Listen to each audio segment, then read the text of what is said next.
Sono 9 i comuni del litorale veneto che hanno aderito al progetto Turismo Sociale ed Inclusivo nelle spiagge. L'obiettivo era quello di rendere possibile la vacanza alle persone con disabilità. Sono state quindi messe in atto una serie di iniziative, dalla formazione degli albergatori all'assistenza in spiaggia per disabili, fino alla possibilità di effettuare uscite in barca a vela e facilitare i trasferimenti con mezzi di trasporto attrezzati. La bellezza di questo progetto è che siamo riusciti in tutti i 9 comuni della costa veneta, quindi parliamo di 25 milioni di presenze turistiche, a realizzare spiagge accessibili, spiagge accoglienti e a fare in modo che i turisti italiani o stranieri possano venire nelle nostre spiagge a passare una vacanza del tutto inclusiva, con tutte le risposte alle loro necessità anche particolari, per poter appunto tornare anche l'anno successivo.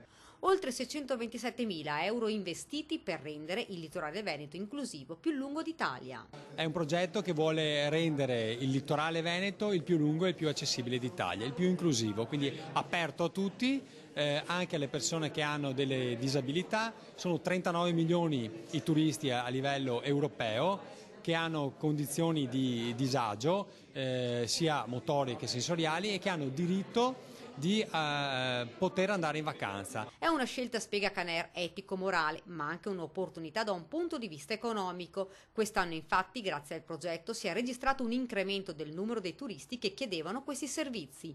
Un bilancio insomma più che positivo. Oltre 9 turisti su 10 dichiarano la volontà di estendere questo progetto ad altre spiagge del litorale veneto o di riproporlo in queste stesse località a partire dalla prossima annualità.